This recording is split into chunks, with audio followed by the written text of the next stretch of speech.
Arsenal complete a massive deal this summer to keep one of the best centre-backs in the world at the Emirates Stadium. A big financial offer is also about to be submitted to the Real Madrid winger, Rodrygo. We're taking a look at Manchester United as they reportedly start conversations with Sporting to prize Victor Gyokeres away, plus Chelsea pushing hard to close the deal for Hugo Ekitike. We're taking your calls, we're reading your opinions. We want to hear from you today on the Football Terrace. Hit the like and the share buttons. Let's do this.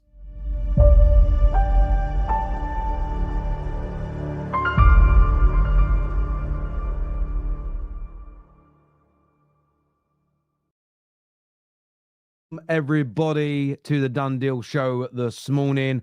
Can't wait to hear your views. Can't wait to hear your opinions. What I am doing right now, though, you'll see this either in the live chat or you'll see this on the pinned comment. Please come and support us. Change coming very soon to our membership levels. We do quite a bit with our members, group chats, live streams, member-only chats. But over the course of 25-26 season, a lot more is going to be available. The legend tier, the tiers are kind of changing, and some of the names are changing and features. So go check that out now. The Academy membership will be removed soon, and you'll start off as a TFT member. So go and check that all out now. If you want to become a member, if you want to keep helping support the Terrace. Good morning to everybody as well. Let me know where you're watching from around the world. Good morning to Mama Flossie, one of our members. Go check out the school page as well, because that's closing down now. So it's about coming back to YouTube. So go check that all out if you're one of our legends that's over there on school. Welcome, Sam. Thank you for coming back. I really appreciate it. Thank you, Dylan, for encouraging everybody to hit the like button, for everybody to share. Big up yourselves. My man Terrell here watching from London. Big up yourself, brother. Hope you're well. Hope you're good. Loads to talk about today. We've got Nav here watching from Malaysia. Big up to yourself. Big Man United population out there in Malaysia. Morning all. Hope you're well. That is from JP87. Big up yourself. Anton here as well. Eid Mubarak. Yeah, Eid Mubarak to you, my friend, and everybody that is celebrating that wonderful day today. Yardman's watching from Dallas. Big up yourself. Love Dallas. Love Texas. Great place. Melbourne, Australia is where Anton is watching from. Fantastic. Absolutely fantastic. Man like Ian. Hope you're well, bro. Ian White in the house with us today, watching from Perth. Big up yourself. Cheeky Friday off from Kent. Sam Lowe in Kent. We've heard Melbourne. We've heard Dallas. We have Kent in the house. Love from India. Big up yourself. Got my guy here in Nairobi in Kenya. Truly, truly international today. Thank you as well to JMP, who has just gifted 5 amazing memberships out to our viewers. Thank you very, very much indeed. I really appreciate that.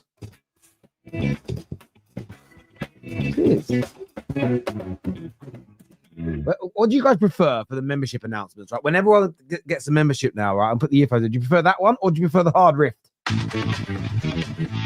Yeah, I think that's the membership sound. That's the membership sound now. If someone signs up to a membership or someone gives them, we give the hard rift. We give the hard rift. That's what we're going to do. Big up yourselves, everybody tuning in. Now, look, let's jump into some of the news this morning. Of course, Arsenal fans have already seen it. Gabriel, Magalhaes, done deal. It's complete. He's signed a new contract with Arsenal Football Club. And I really do believe that this is hugely, hugely important to Arsenal, because I want to make sure I word this in the right way. There has been a little bit of meltdown from Arsenal fans online. There's been a bit of a meltdown over the course of this transfer window that, you know, Arsenal not doing enough. If we don't buy enough, will our stars leave? And I understand the worry. I understand the concern. However, and what's very, very important to remember here is that sometimes in life we spend a lot of time worrying about things that may never happen. Gabriel Magalhaes, one of the best centre-backs in the world, has just signed a new deal until 2029 with Arsenal. His statement reads, "I love this club. I love the supporters, my teammates and stadium. I am so proud and thank you for all your support. We continue together for the future." He has signed that new deal. Arsenal, by all accounts, are going to get Zubimendi over the line. They're working on that new striker. We're going to move on to the Rodrygo news in a few moments as well. Now, what's really, really important to remember about this is the fact that with all those things happening, I just don't think in the very short term, what Arsenal fans should be focusing upon is what if this all falls apart, what if everybody leaves, what if the club goes back to the doldrums. I mean, you're free to feel what you want. I'm just stating that I think you're really, that negative energy, it's not even about talking bad about your club. You're just putting yourself into a mental state which isn't healthy. It's hard to enjoy football that way. And I'm not saying you should always be looking on the bright side and always being positive. There are times you've got to criticize. There are times when you've got to, push back against things your club is doing that you don't like. But I do think there's a lot of panic around the Arsenal camp at the moment. I'm talking the fans, not the players or the manager. That's maybe a little bit unwarranted. But Gabriel, new deal signed. That is absolutely massive for Arsenal. There is no doubt about that whatsoever. It's huge. It really, really is. Terry, what's happening with Sammy McBell? Yes, so this show that I'm doing now live by myself, from this time next week, we're going to be having Sammy McBell on the show. Doing 1 week. Going to see how it goes. Hopefully it becomes a weekly occurrence. So we'll be having Ben Jacobs on a Wednesday, and we'll be having Sammy McBell on a Friday. So hopefully, from my perspective, when it comes to you guys, you're all enjoying that. You're all getting something constructive out of it. We're getting really good information, and we're giving you the chance, the fans, to ask questions to these journalists regarding the deals that they are reporting on. Aside from the Gabriel news this morning, I really wanted to talk to Arsenal fans and the wider Football Terrace community about the situation with Rodrygo, because it kind of went quiet for a few days. And it was one of those deals, I think even I said, maybe it's a deal that we should stop talking about so much, because the report suddenly started saying that he was going to stay or he wanted to stay. And the chances of getting him appeared to be at that point quite low. Now, I'm not taking my own words back, but I'm reacting to the news that has come out since. And we spoke about this very briefly last night on the Football Terrace, but this is coming from a source that, by all accounts, is very credible in the Madrid world. That says that Arsenal will present a strong financial offer to Rodrygo. They say that they are willing to compete with any club for his signing. Real Madrid are adamant that he's not for sale. That is what they are publicly stating. But if he becomes available, Arsenal are going to make a move. Now, there is a slight contradiction in the statement, but that could just be lost in translation, because it says that Madrid are adamant he's not for sale unless the player asks for a move personally. But players only typically ask for a move if a club is making them a big financial offer, if a club is offering them personal terms or squad status that they're attracted to. So I don't personally think that Arsenal are just going to sit there all summer and wait for the player to put in a transfer request and then swoop in. Why? That is not how 95% of transfers in the modern day game work. Most transfers work, and I know you'll get, is that not tapping up? No, because they use intermediaries. They're very wealthy people now, intermediaries. But clubs start tapping up players, clubs start talking to players, clubs start having those conversations about personal terms first. Every now and then, and you've seen Liverpool make this mistake a few times, Arsenal famously did it with Vlahovic, where they got the bid accepted by Fiorentina without communicating with the player, and the player just said, I'm not interested. And you end up with egg on your face. So I believe there is a large element of truth to that. The statement also says that Arsenal have made Rodrygo their number one winger target this summer. Now, what this has to do for Arsenal, this is where I think Arsenal fans have got to keep their feet more on the ground. I see Arsenal fans get excited. They go, yes, this is the level we want. This is the level we want to sign. But prizing a player like Rodrygo away from Real Madrid is hard, is difficult. Some will say, just offer him the money, Offer the player the salary and he'll come. If you offer an obscene amount of money and an obscene salary, yes, you can make it easy. But Rodrygo is going to have suitors from multiple clubs. He's also going to be deliberating about whether or not he wants to stay. This isn't a player that grew up an Arsenal fan. He desires Arsenal above everybody else. This is about, and that's not a disrespect. It's the truth. This is a difficult deal to get done on multiple levels. So if you're excited that your club Arsenal are trying to get him, you also have to relax about need all my deals done by the 10th of June, max. You can't have both those things that I don't feel exist at the same time. I don't think you can, because you can go and get deals done quickly, but it probably means you'll be signing players that you don't think move the needle enough. I understand. Well, Liverpool have done it. I get that. But that's not every player. Liverpool haven't done it with a striker yet, as an example. I mean, City actually went for another player in Verts and got rejected. There are some deals that, even Liverpool, Man United, and City that have started fast this summer are going to take them weeks, maybe even a couple of months to get done. It's the nature of transfers. But he says that Arsenal have made him their number one target. He says Arsenal's recruitment team is in unanimous agreement, whilst several key figures at the club, including first-team players, have spoken to Rodrygo about the move. Now, you would expect that to be the Brazilian contingent or players like Odegaard that have a kind of inroad into Real Madrid. Plus, a lot of football players know each other socially as well, even if they haven't played for the same club or country. They have similar sponsors. They go to a lot of the same events, etc. Like everyone goes to that fashion week in Paris and whatnot. So I think this is really interesting news for Arsenal indeed. I want to get your opinions on this now. We are going to open up the lines for you to phone in, for you to call in and have your say on the terrace as well. We'll be getting that done. And I want to say a big thank you, by the way, to, where is it here? We've got Jack Ryder, who has become a legend and super fan.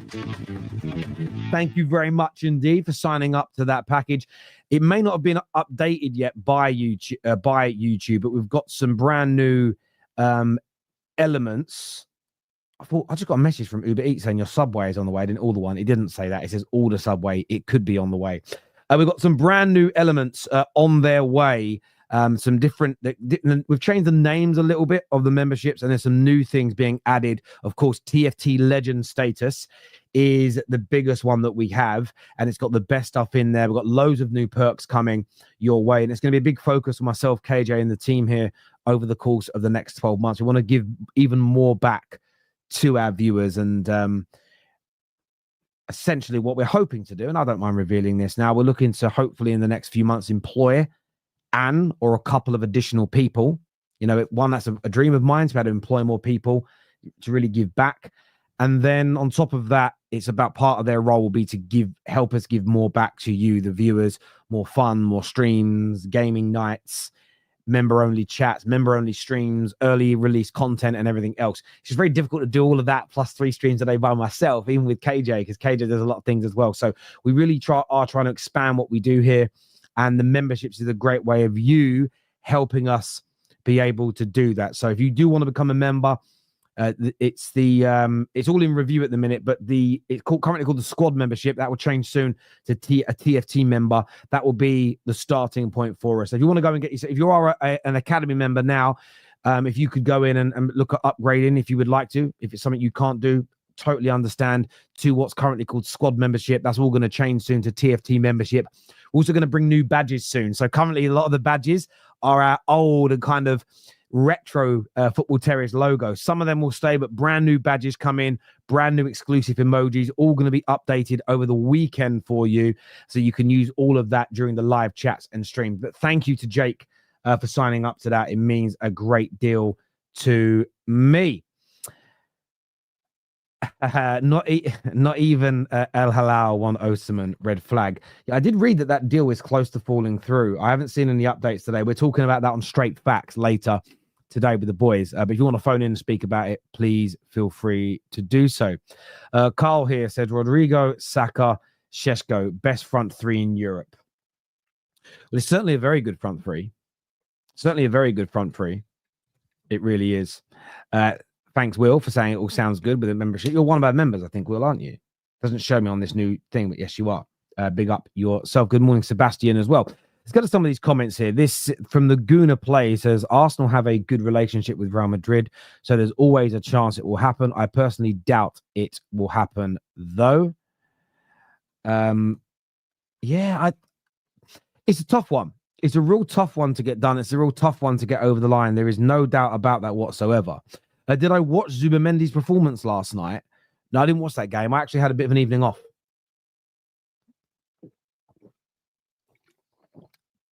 On a lot of shows this week between here and the United stand, and I just had a complete night off of football.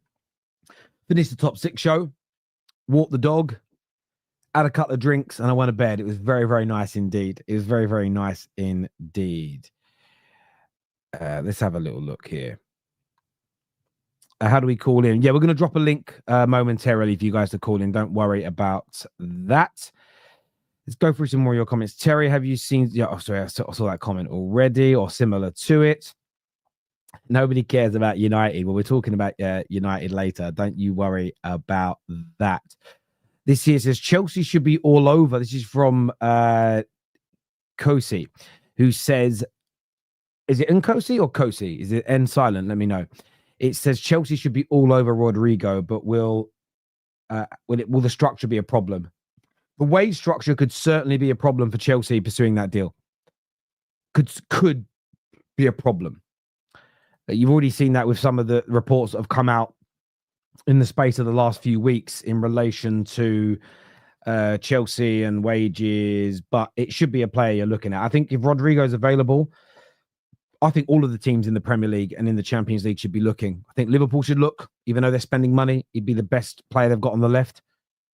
I think he's better than Doku. I think so. City should be looking at him, no matter who else they buy. He should be a player that, if they come available, most clubs are looking at and most clubs are going for. There's no doubt about that in my mind.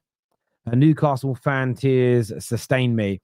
You know what? Like, not all Newcastle fans have been salty, but there certainly are a lot. There's certainly a lot that have been salty. There is no doubt about it whatsoever. And like, you know, I love Phil that comes on the show. He's a really great guy. But we had that conversation last night, and I think we had that conversation on the Top 6 show, and I still don't quite understand it. I still don't quite understand how we can blame Man United for inflating and distorting the market by so far bidding the market value of players or under market value of players, and ignore all the previous clubs, including his own, who have overspent on nearly every star player in their squad based on the market value when they purchased them. And at the same time, not blame sellers. You know, I get the point. If nobody wanted to buy, sellers would have to drop their prices. But the idea that no football club is going to have to buy players is crazy. Because everybody has to buy players. The cycle's in place. Both are accountable. The asking price is too high sometimes, and then clubs that then end up paying it. It's a combination of the two things that become a problem. But the idea that it's just the buyers who are at fault, I just find that a very warped view. But that's just me. That's just me. Moving on from the Arsenal conversation, obviously there's a big report this morning in relation to Victor Gyokeres to Manchester United. Of course, a big Arsenal target as well. And this, we obviously heard yesterday that Victor Gyokeres is open to joining Manchester United even without Champions League football. What's been published this morning by a number of sources is that Man United are now ready to initiate discussions with Sporting over Victor Gyokeres. The striker is open to the move. 55 million is the price set by the club. Now, there are a lot of talk and there's a lot of feeling that Man United have to essentially sell a little bit now before we can buy, which is a little disappointing. I'd prefer to be in a position where we could just buy outright. But some early reports coming out that Man United are now starting to push ahead with the conversations with Sporting. If that's true, it would suggest the reports that United have done the charm offensive, have convinced the player it's the right place for him. Now it's about getting a deal agreed with Sporting. I'm not worried about negotiations with Sporting as a club. They were they were essentially a feeder club of Manchester United, an official feeder club to Manchester United for many, many a year. That hasn't that status has changed, but the relationship between the two clubs has been very, very close for the best part of 3 decades. So Man United and Sporting, great working relationship. There's been a number of exchanges of players with Cristiano Ronaldo, Nani, Rojo, Bruno Fernandes, and I may be forgetting some as well. A lot of our players used to go out on loan.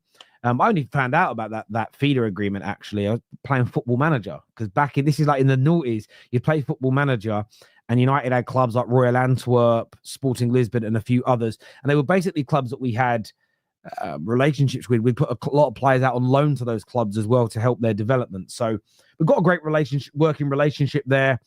I hope that this deal is advancing. I hope this story is true. I want, we just seen that comment there from Carl about Rodrygo, Šeško, Saka. Listen, Cunha, Mbeumo, and Gyokeres on paper is up there with the vast majority of attacks across Europe. Speed, power, goals. I don't think, by the way, have you watched that video of Jeremy Lynch? Who's Carl Lynch? Who's Carl Lynch? I don't know. Jeremy Lynch and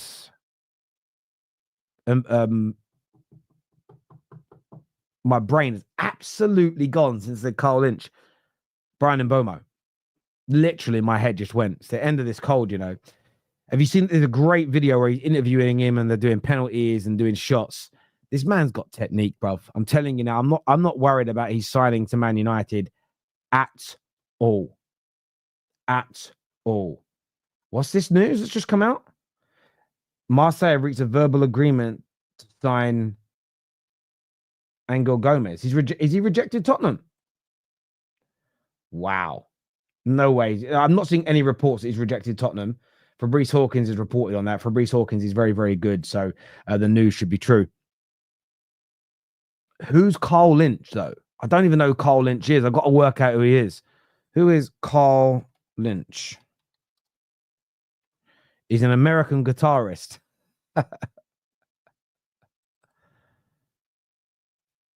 Who's Lynch? Are there any famous Lynches? There's David Lynch, who's a filmmaker. I don't know. I don't know who Carl Lynch is. Jeremy Lynch, but there we go. Yeah.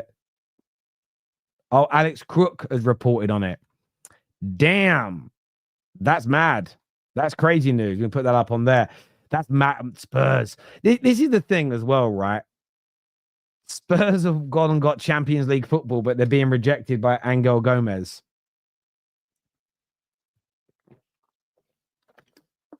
Although Marseille have a very exciting sort of project going on over there.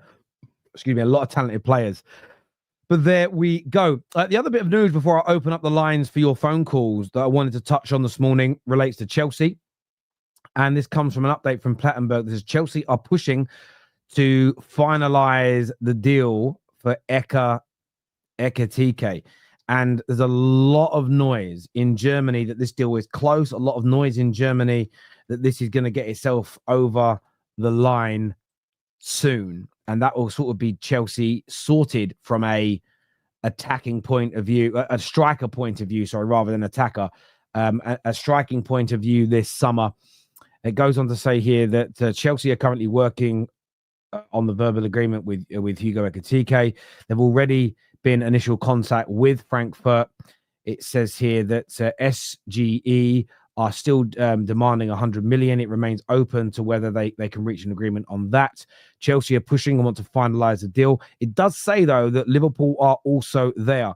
So Liverpool are kind of floating around the Ekitike deal and the Šeško deal at the moment. They're the two that the noise is around. Now, is that Frankfurt, is that Ekitike's agent pushing that Liverpool news to speed Chelsea up? Is it Šeško's agent? Is it RB Leipzig pushing the news that pushing the news that Liverpool wants Šeško to speed Arsenal along? Could be. There are lots of credible reports that Arsenal really do fancy these players, and that Liverpool do fancy these players, and Liverpool do want that new number 9 player as well. But as things currently stand, Chelsea are leading that race. Chelsea are the team that are in the front line to get it. I'm so intrigued to see the dynamic of the deal, though, because, excuse me, there's lots of different reports out there, but the fact is, the number 9 shirt has been given to Liam Delap. Ekitike, where does he play in this team?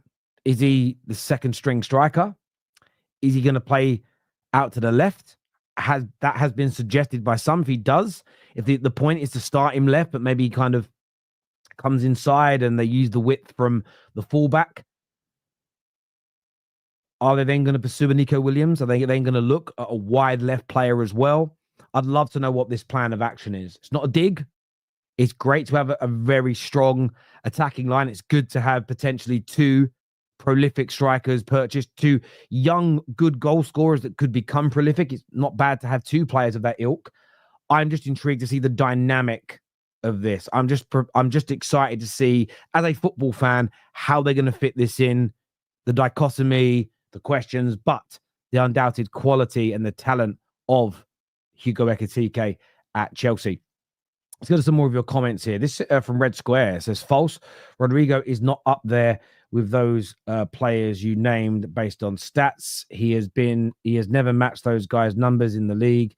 This needs to stop. When did I make that claim? I don't know when I said that, Red Square. I'm not too sure about what you're accusing me of.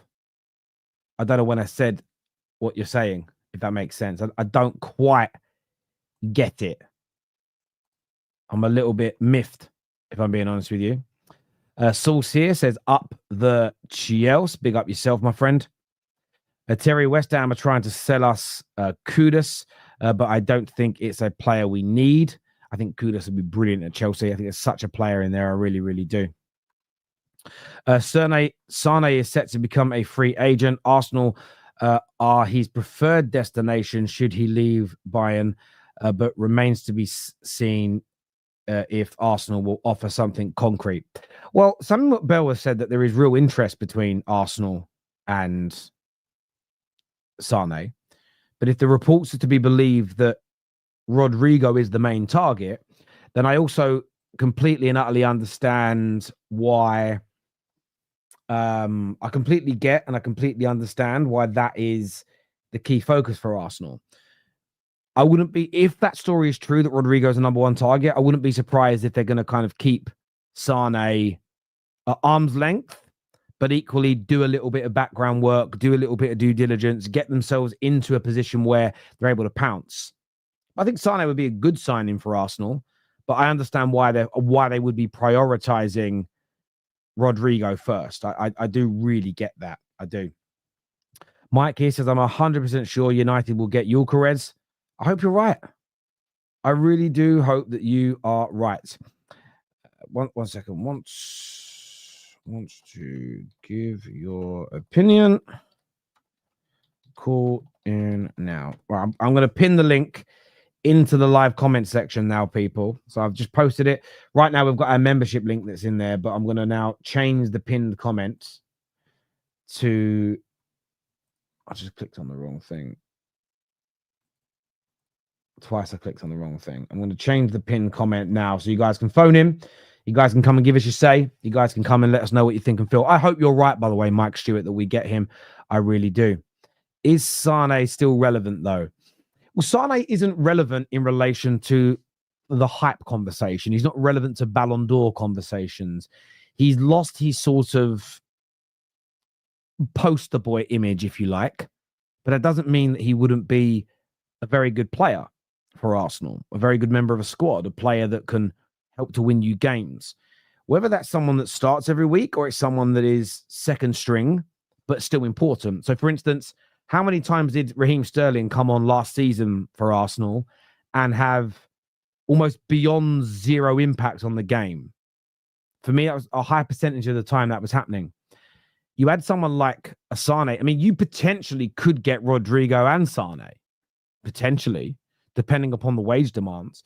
You could potentially get Nico Williams and Sane. You could potentially sign any left-sided player, Gittins and Sane. You could do both theoretically, because at the end of the day, you're not looking, there's no transfer fee involved.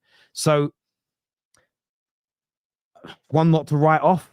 It's one not to write off at all. Listen, as a Man United fan, if Man United went and got added Sane as a free transfer, as part of our attack, as part of our attack, the attacking department of our squad, I really wouldn't be too bothered. Sorry. Spurs are set to test the water and understand more about the deal for Rodrygo Muniz this summer, with Fulham expected to demand a hefty price tag. That wouldn't be a bad deal, you know, for Spurs. He's a decent he's a good attacker, you know. He really, really is. Williams cooked France yesterday. Did he do well, Williams? I mean, by the way, Spain are just looking formidable. I mean, they smashed France to pieces. I'm looking forward to the final now as well. The final now with Portugal. Again, they looked good the other night too. The first half was a little difficult, but the second half, they were just class. They were so good in that second half. They really, really were. I enjoyed that a lot. When is the final? Oh, the finals on Sunday. Yeah, I'm looking forward to that game. That'd be a good one. It was two good semi-finals. Looking forward to it indeed. It was a crazy game last night. Yeah, I'll give it a bit of a watch back later. This here from Sebastian says, Terry, I like Kudus, but that kid Esteval is going to be special, and we can't play players ahead of him when his potential. One thing I wish is it wouldn't move when I'm reading them. Potential on the same level as Lamine Yamal, and they are only 2 months apart. I understand that. If that's again, I understand that train of thought. I don't want him because we've got this youngster coming in that I want the game time to go to. That's logical and it holds water. And I think at the end of the day, if you're going to say no to a player of Kudus's clear qualities, there at least needs to be some rationale. And that does make sense. It does make sense. The only problem you've got with what you're saying, and I'm going to throw out a caveat here, or a challenge really. Let's say you pass on Kudus, Esteval comes in, but doesn't click in the Premier League straight away. Maybe after a couple of months, you realize you need a loan or some time to bed in. Now you've missed out on Kudus. So you've got to be, Chelsea would have to be so sure that that he's ready to go straight away. They really, really would. They'd have to try and get that right straight away. I know you're all saying he's insane, and I've seen things, I've read things, but he's still emigrating to a new country at a young age, going to a brand new league, new changing room, new dressing room, everything. He could be amazing day one. I'm not saying he won't be or can't be. I'm stating that that could be the case, and Chelsea have got to get that decision-making right if a player like Kudus is available. Sorry. Oh, sorry. I had to sneeze. Apologies. Right. Let's start taking some of your calls this morning. We are going to go to Anton first. We've got Jeffrey and Rob and others backstage. So looking forward to getting you on and talking football this morning.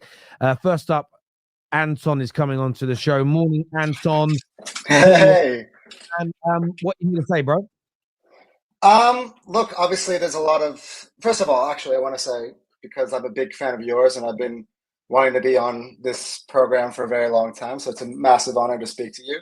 Thank you. You're a real, yeah. First of all, I just want to kind of say, maybe because I'm an Arsenal fan, it's a big topic, and I just kind of maybe want to, talk about all the stuff that's going on with the club at the moment. First of all, I just kind of want to point out to some of my fans here that today's news about Gabriel is something that shouldn't just be glossed over so easily, because I remember as an Arsenal fan the days when we used to beg players like Theo Walcott, oh, sign the thing, or Robin Van Persie, we want you to stay, Bakary Sagna, we want you to stay. And they would, Theo stayed, but you got Van Persie and Sagna left, and players would never renew contracts with Arsenal. So it shows they're also really come a long, long way, and people don't really understand maybe sometimes that those things should be appreciated. I know a lot of my fans, of our club go nuts and everything, and I feel like we're really stressed out all the time, and we're not, of course, when you're climbing the mountain and you're trying to get as close as you possibly can to the top, it gets hard, but you can't forget that we're actually doing that. I remember the days where we were no chance, you know what I mean? Mm-hmm. And it's changed a lot. But no, I hear that. Yeah.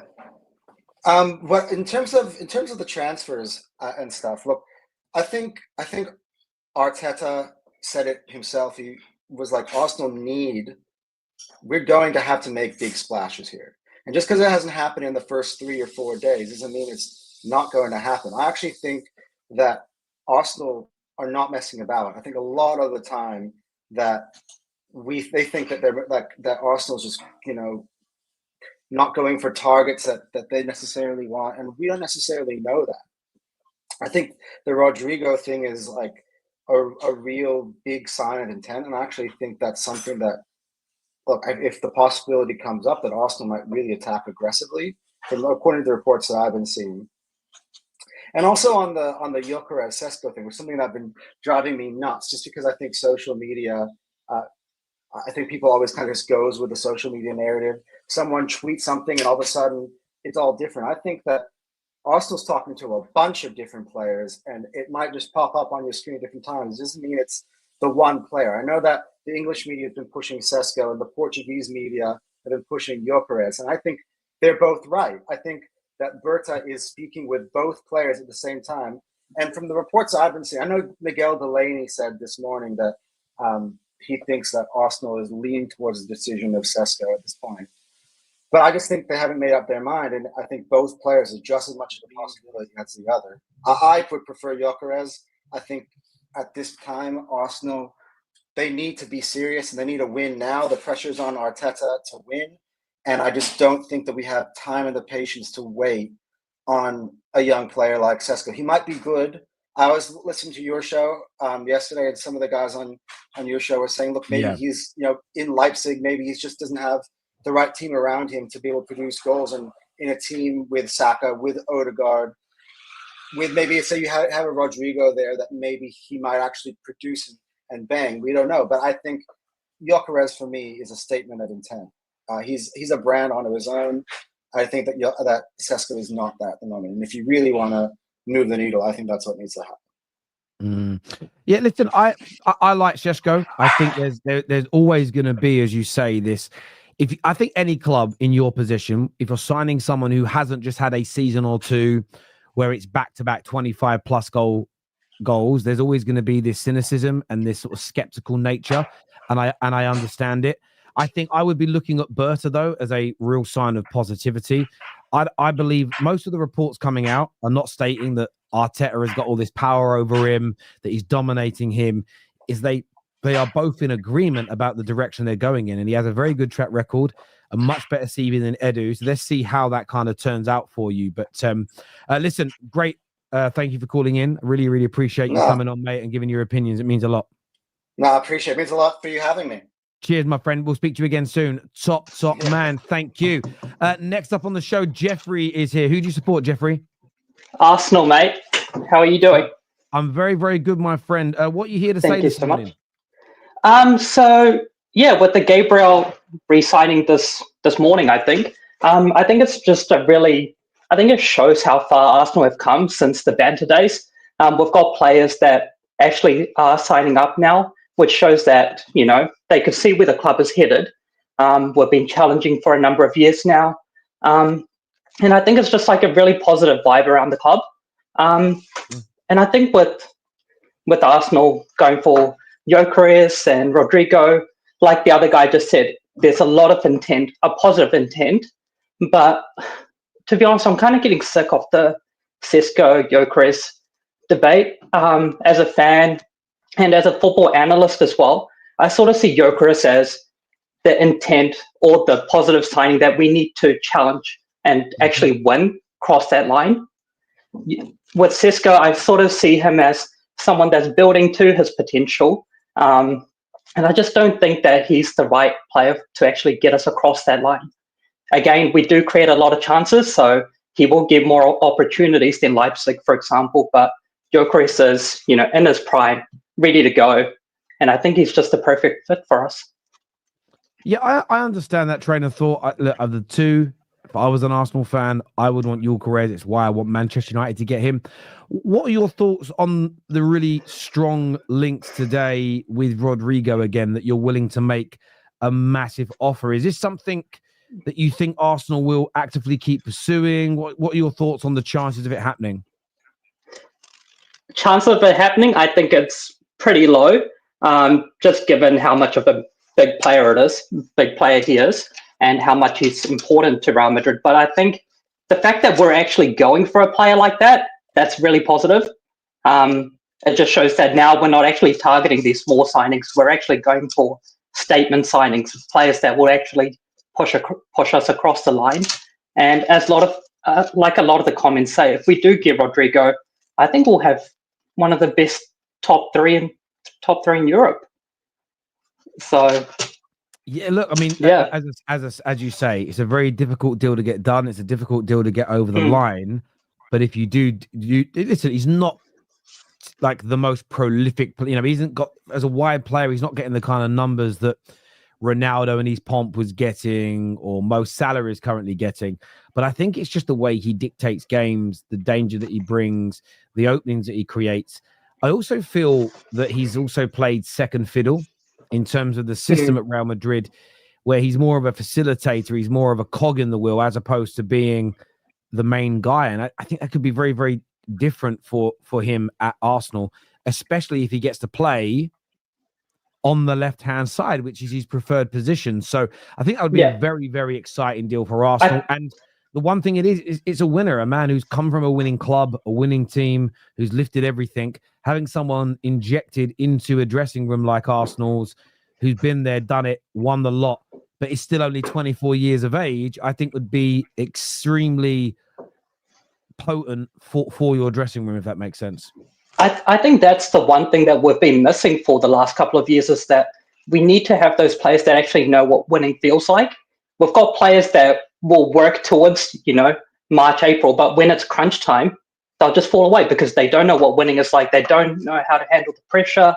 So having a player like that who's been there, done that, I think that's just a great plus. But I think one thing that I'm not quite unsure why Arsenal isn't targeting Turkey. I know he's linked with Man City, but I think he's a perfect fit as a backup or even a replacement for Odegaard. And for the price that he's at, why aren't we targeting him? It doesn't make sense. Well, I think the reason you're not targeting him is because he's picked City. I think this happens a lot. Why is nobody else targeting Gyokeres? Why did nobody else try and sign Frimpong?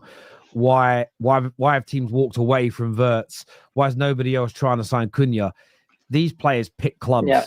They've done the personal terms. And I just think Arsenal would be wasting their time, not because he isn't a good player. Ain't Nouri. We all know how good Ain't Nouri is. Nobody else is trying to buy him because clearly he's told his agent, clearly he's told intermediaries, there's one club I want, and it's Man City. And look, if Man City pulled away from Turkey, the world might change. Suddenly Arsenal, Chelsea, United, teams might start going for him, but I think he just wants City. Unfortunately for us lot, as United and Arsenal fans, I don't think he wants us. But Jeffrey, appreciate you coming on, brother. Thanks for calling into the show. Appreciate it. Thank you, mate. Thank you very much, Tal. Top man. The United Tribe is on next. Welcome. How are you, mate? Let me first go off mute. Good morning, Terry. Good to see you. For everybody in the chat, let's give a shout out to Terry for being the hardest working man on content creation. I'm seeing you doing 2 hours here, 2 hours there, 2 hours there. I'm like, does this man sleep? Because I'm like, can I get a break as someone that consumes content to at least go take a nap? Because Terry just keeps banging it out and banging it out. So salute to you, good sir. Thank you very much for the hard work that you've been putting in. United Stand, back to TFT, back to United Stand. I see you. I see you putting that work in. Thank you, bro. I appreciate that a lot, mate. Thank you. That's a pleasure. So to football.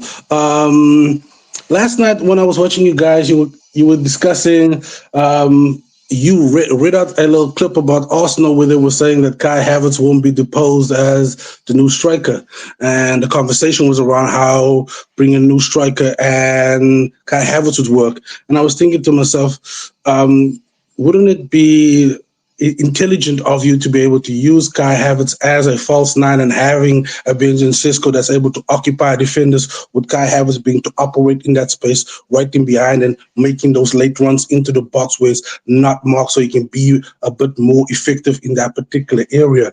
And especially if you have Martin Odegaard and Rice just sitting a bit deeper, because Odegaard is not may not be renowned for his defensive work, but is very good at it. And having Rice next to him to be able to provide you with a solid midfield base. When I'm looking at it, I'm thinking perhaps that's the way Arteta is perhaps looking at it, that perhaps I need to get someone that is up front, tall, strong, can occupy defenders, and be able to create more space for Saka to come in, perhaps for a Kai Havertz to be able to express himself in those particular areas, making those late runs into the box and being effective. So once again, I'm not an Arsenal fan, but just looking from a football perspective, perhaps that is the reason why you so banked on keeping Kai Havertz there, aside from the fact that he got a 38 GA in the last 50 games. Aside from that, I think that's probably why he would look at it from that particular perspective. Moving on to United, my concern right now is I'm not seeing a lot of talk around a left-footed centre-back. And that is something that I feel that we really need in order to balance our defense. Yes, you can get another midfielder in like a Belieber and all those things, but I still believe in Ugarte. I still believe he can do those things. I saw what he did for Sporting in the game against Arsenal in the Europa League. He got sent off in that particular game, but he was imposing in that midfield and just ran things in terms of shutting things down and being able to pass to someone that's able to express themselves better. So the thing I've always been concerned about is, well, that's been concerning, is that left side. Yes, I believe in Aiden Heaven, but we know how impatient our fan base is. If he has one or two bad games, they'll write him off, kick him out of the club. So I would feel that we would need to have a left-footed centre-back, but I haven't seen any news, I haven't heard anything. Wanted to know if you have heard or seen from your context in relation to that, perhaps? Listen, the one centre-back I've seen us linked to, and I don't know what foot his main foot is, but that's that Milan defender, I believe. Ignacio of. Oh, yeah, no, he's left-footed. He's left-footed. Yeah, so I've seen us linked to him, but that was a few weeks back. So I haven't seen any kind of new links since that point. So from my perspective, I'm a bit like, I think it's an area we need to focus on. Lissandro Martinez started to. I thought the first 4 or 5 games under Ruben, he looked diabolical, and then he started to click, and then he started to. Not only would he defend well and play well, he was also. I want to make sure I say this in the right way. He was also creating. He was scoring. He was getting involved in the build-up play, and we really started to see the very best of him come to light. But it's another cruciate knee injury, and my problem with that is that he's had a number of them. It's two now that he's had, and I'm not sure if it's the same knee. It's how is he going to recover from that and be at the same level? So yeah, I agree with you. It may need to be a position that we look at. I do think though, with Aiden Heaven looking brilliant, Yoro growing all the time, Maguire doing well in a back three. I thought De Ligt had an excellent season, and Maz plays well in the centre-back roles. I do think they're probably looking at that with Lissandro. He's already doing a lot of training. He's going to be back on grass over the summer. They may look at it and say, we know we're not winning a Premier League next year. I think they may look at it and think we can maybe get away with that. That not improving on that position, if that makes sense. No, I get that. For me, I can understand why you would want to get away with it, because let's be fair, you can't do everything in the same transfer window. However, my only concern is when you're having someone like Bruno playing in the middle too, he does have a tendency to make a pass that doesn't work, or his first touch lets him down, and then if you are able to win the ball off Bruno, you are right up against our back three. And that for me is where I have a bit of a concern, because I'm okay if you're saying, you know what, we're not going to sign a believer this summer. We're not going to sign a Edison this summer. I'm okay with saying, cool, we're going to use Ugarte over there to do that particular bit. But then I would need to have someone a bit more in central defense, because just like you, my concern around Lissandro's injuries are that I'm not sure if he will be the same player. How long will it take for him to get back? Because everyone is saying that United need to hit the ground running.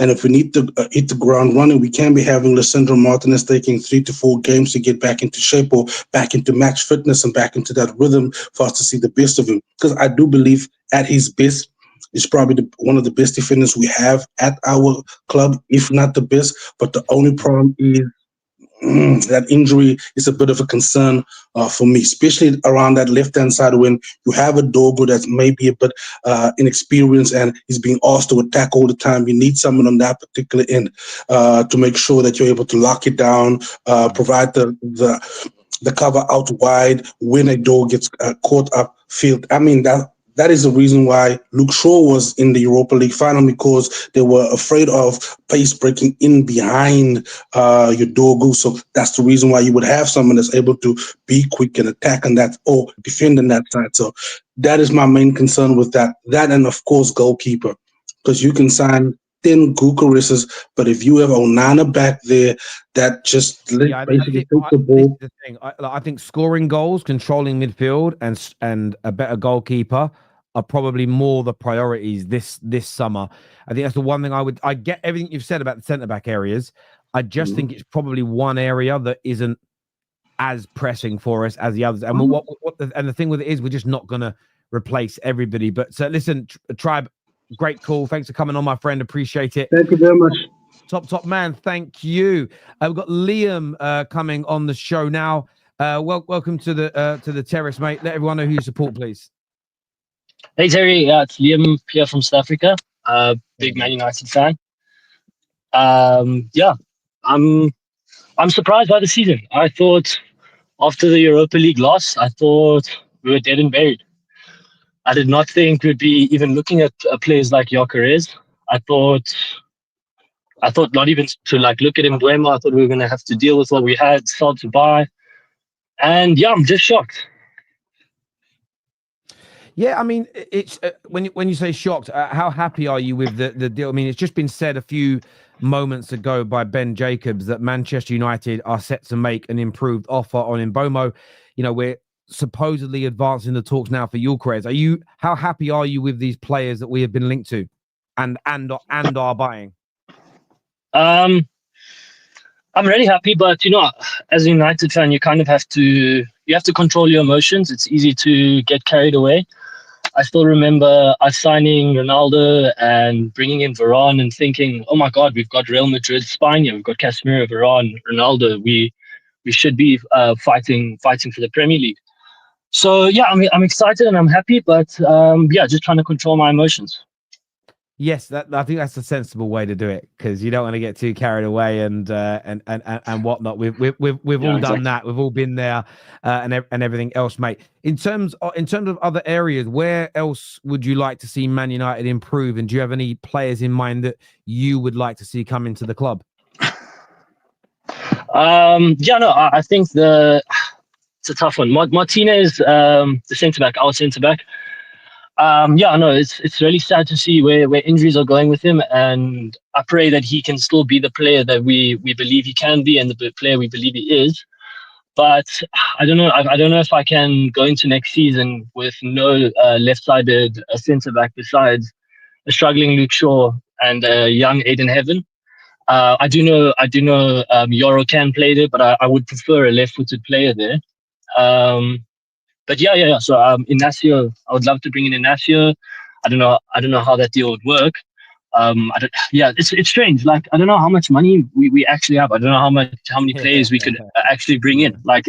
In the beginning of the window, I was like, oh my God, if we get 3 players, an average striker, maybe a midfielder and a centre back, that's all we're gonna get. But it looks like we might be able to get a bit more. Besides that, a goalkeeper. I'm a goalkeeper. myself. And damn it, a lot of these things that I'm seeing Onana do, I'm like, okay, I learned this as a kid. Like this is, yeah. And I'm from South Africa. I would love to have someone that reflects me. I know I'm not what you think when you say African, but to me, Onana is an African. I'm an African. He's a goalkeeper. I'm a goalkeeper. I could see a lot of myself in him, and it's also really sad that it hasn't worked out. But yeah, it is a position we're going to have to replace. No, I understand it. As you say, it's, you know, I think, you know, people, you're from that continent, and so is he, and you want to see him do well because it's a representation. And I think as a European, that most, because I'm in Europe and most of our players play in Europe, we don't really think of it like that. But I suppose you get this a lot with sort of South Americans. You get it, maybe not so much because they've done quite well in Europe, but I suppose there are nations, the continents like yourselves, that have been developing their football over the last 20 to 30 years. When you see people from your continent playing in Europe and then in the biggest leagues in Europe, there is a feeling. You get it a lot in America. You get quite a lot of Americans and Canadians that stand shoulder to shoulder when they see Davies do very, very well, because it's somebody from that sort of section. So no, I understand that. I get exactly where you're coming from, mate. I do. Brother, thanks for calling in, Liam. Make sure you do it again, my friend, and we'll speak soon. Top man. Thank you so much. Thank you, bro. Sorry, mate. Chris is on the show next. What are you saying, Chris? Good morning, Terry. Long time member, first time caller. I'm an Arsenal fan, and I just want to put out a message to my fellow Arsenal fans over this Gyokeres Chesko debate, that we need to keep our powder dry, boys and girls, because when we get one or the other, if we get one or the other, the likelihood will be we will be rejected by the one that we don't get. So if we don't get Gyokeres and we end up with Chesko, it's likely because Gyokeres will reject us, in my personal opinion, seeing as we're spinning multiple plates. So the encouraging part of it for the Arsenal fans is that we are spinning the multiple plates and are pursuing these players. No, I agree with you on that. I actually read a report about this yesterday, that the way Berta operates is he works on multiple deals at once. The downside to this is it may slow down the deal, the speed of execution, where Man United and Liverpool and City, it seems to be more right. We'll focus on this one deal and we'll get it done. Then we'll move on to the next one. Now, I know that we've almost got two over the line. City have got a couple that are now agreed deals, but they've kind of gone from one and they go to the next and they go to the next. Where yourselves, it's a slightly different approach. I was reading that in the Daily Mirror, but it's funny because a lot of Man United fans want our people to work that way. We were working on 3, 4, 5 deals at the same time, but that might mean that Cunha wouldn't be done yet because you're spreading yourselves thin. I do sometimes just think with football fans. Yeah, that's right. Yeah, I do think sometimes we just got to keep ourselves a little bit calmer, because I think we end up just often saying things that we end up sort of regretting because it ends up being okay, if that makes sense. So, yeah. Both players are good players. They're both good footballers. They're both good strikers. They're goal scorers. Yes, I would prefer Gyokeres, definitely.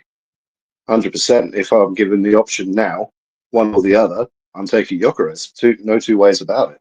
But at the end of the day, I'm not the one making the decision. Gyokeres is his future, and he's going to choose what he feels is best for him. As Arsenal fans, I don't believe we ought to be upset about that.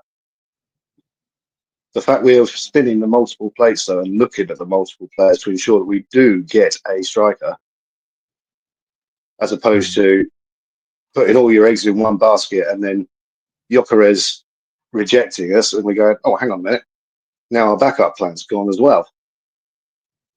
And we end up with no one. No, I understand that. And also, this is the thing, and I know Arsenal fans may not like hearing this, but maybe Gyokeres' mind has just been changed. Maybe he was like, no, I'm going to join Arsenal. And then he's got, actually, I prefer this club for whatever reason it may be. And so Arsenal have got to move on elsewhere. And not that, and I get that Arsenal fans will be very insular, thinking, no, I'm angry we didn't get what I wanted. And I get that. You're allowed to want what you want. But at the same time, you can't always land your number one targets. Man United, for instance, whether we like it or not, we didn't go for Gyokeres first. Our first point of call was Delap, and we didn't get him. Our second choice is Gyokeres. I disagree with that approach. I'm actually happy now that we've actually got our second. We're going for our second choice, and it might be the guy that was my first choice. But I do think so. I look at it this way. I don't think Arsenal are linked to any absolute bums. I don't think Šeško's a bum. I think he's a very good player. The wide players you're linked to are all very good to amazing. I'm an outsider looking at Arsenal fans having meltdowns online. Zubimendi, Yeah, every single report is that you're going to get that's him. a quality signing in my opinion. And I'm like, this is one of the. I watched. I haven't seen the whole game last night, but I've watched him play many a match, and I've just been so impressed with him. And it's like, you guys have. I heard an Arsenal fan go, "This is why we're angry," and he sent me a DM of like 3 here we goes, one for United, one for City, one for Spurs, Liverpool. I said, but you had the first one with Zubimendi. You got the first. Here we go. Yeah. Like, I can't believe you forgot this already. You know, it's kind of Yeah, mad. we had that deal sewed on in February. Exactly. And I think the Here We Go came about 3 or 4 weeks ago. So you actually got the first deal. Exactly, you know. And yes, it's not over the line, but there's something about sometimes there's legalities to these deals and whatnot, mate. But listen, Chris, thank you for coming on. I really appreciate you calling in, mate, and supporting the Terrace. It means a lot to me. Pleasure, Terry. Thank you. Cheers, my friend. All the best. Take care. Speak again soon. Thank you. Obviously, we gifted out 10 memberships today to some of you. So thank you very much to everybody that's that. We're going to be adding more member-only elements to our live streams, members, moderators, super chatters in that period to give you a bit more of a chance to get your opinions out there. We will be gifting some more memberships, but you can click on the link that's now pinned into the live chat or in the section below to become. You can either become a TFT member. You can become which gives you loyalty badges, the emojis, shout outs in the videos, as you've seen today. Actually, we did have another person become a member. Luke became a legend and he became a TFT member. So I want to thank you, Luke. I didn't get a chance to do that because we were doing calls at that time. There's the first team player, which gives you early access to new videos, photos, and updates from when we're in the studio. There's going to be member-only polls, discount on the merch that is coming soon as well. Plus, there is the TFT Legend category as well. Now, that gives you everything else, but this gives you exclusive Legend members access. This gives you the access to the private WhatsApp group that all of our Legends fans are in, which I'm in, and KJ's in there as well. You get, obviously, the priority replies from our mods and everybody do the comment sections. There is the connecting on social media. So if you've got Instagram, if you've got Twitter, drop me a DM and we will follow back and we'll be able to communicate on there, plus other perks as well. So thank you to everybody that has signed up and supports the Terrace in that way. Let's go to some of your comments here. These are all from our members and our super chatters here. Mike says, looks like United might have a better transfer market or window than Chelsea, and we've got Champions League. We'll see. Rahman here says Victor Gyokeres looks set to have changed his tune and is now open to a move to Manchester United, despite them not having Champions League football. That is coming from the Daily Mail. So another source now pushing this news is very, very interesting indeed. Mixed Mitchell here, one of our brand new members, says, as a rival, United are okay at centre-back for another season. Maguire, Martinez, De Ligt, Haven and Euro. You can get through one game a week, sign a better midfielder and the rest, and you're set for top four. No, I agree with the centre-back conversation. Everything you've said there about centre-backs, I really do agree, and I don't necessarily think that we're in a position where we have to worry about that. And Mama Flossie, thank you very, very much to signing back up as a first-team player today. So thank you very much, Mama Flossie. It means a great deal to us that you have done that. Thank you. This here, actually, it was, okay, a KJ, so W to KJ. No, I actually did it. I did the gifting. It was me. I did it. Okay, it wasn't KJ. I actually did that today. But yes, big up. Doesn't matter me, KJ. Same thing when it comes to the Football Terrace. Posted. Very happy that you received your membership. Big up yourself. Yeah, we give 10 free away today. We'll give another 10 away on Straight Facts this afternoon. So get yourselves back there. 4 o'clock, 4 p.m. UK time. Tom here says Liverpool still favourites in my opinion. I have Liverpool favourites, but it's marginal between them and Man City. Cherky's coming, Eight Nori. They're going to go for Livramento. They already spent 200 million in January. Let's not forget those players will feel like brand new players next year because they barely kicked a ball this season. They were integrated. They'll have a, they've got the World Club Cup. Yeah, there's a lot of money that's been spent at City, so expectations have to be high. This here from Sebastian says Gyokeres is leaning towards a move to Man United. United could start next season with a front three of Gyokeres, Cunha, and Mbomo. That's dangerous. But on paper, it is. I think on paper, I'm not going to write that off. I'm not going to play it down. On paper, that is a front line that could score 50 league goals. Could score 50 league goals. No doubt about it in my mind. They could score 50 league goals. And I don't even think 50 is that crazy. I mean, it's only an average of 16 to 17 goals each. But if Cunha hits last season's Prem goals, that's 35. If Gyokeres then hit 20 league goals, that's 55. You know what I'm saying? So, 50 league goals between them, I think, is actually quite a conservative estimate. You could get nearer to 60 if they have very good seasons. And you add that volume of goals to this Man United team, it should be challenging for European positions. There's no doubt about that at all in my mind. It's what we should be doing. Liam here says, thank you for having me on, Terry. Not a problem, Liam. Always a pleasure to have our members, our super chatters and our viewers on. Something we haven't done it as much in the last year or so because I've always done this on the terrace. And if you're new to us, you probably never heard me say this, but we rotate the content. It's like, for instance, the fan channel review shows. I haven't completely made my mind up, but I might stop them for a while. Not because I don't enjoy them, but they've been running. They're probably the longest running feature, barring match reactions, that we've had on the terrace.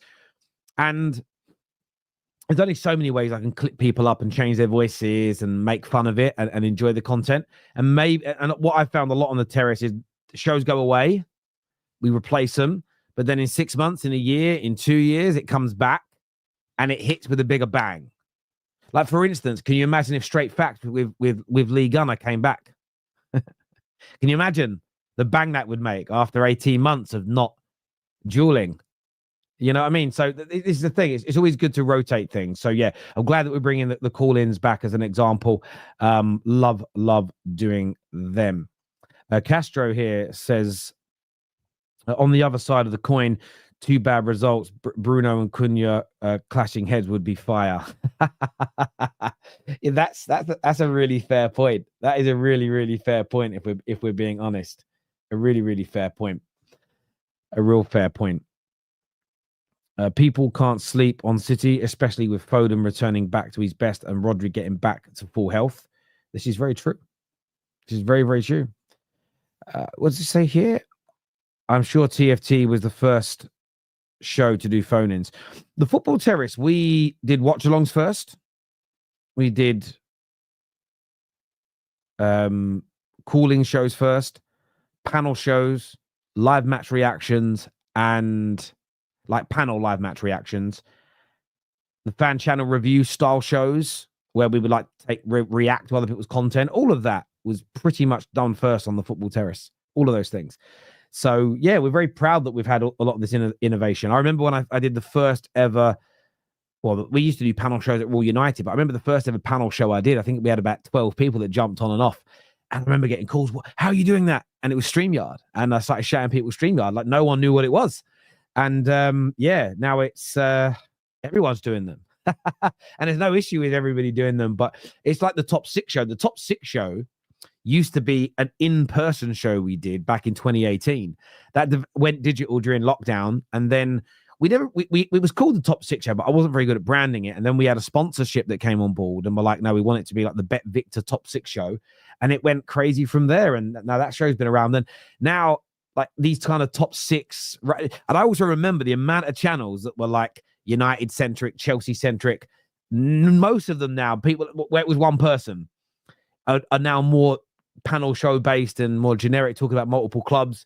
And I'm proud that the Football Terrace has inspired and sort of led the way in this. But you had like the United stands, AFTVs, the Red Men TVs that were the driving forces behind club-specific channels.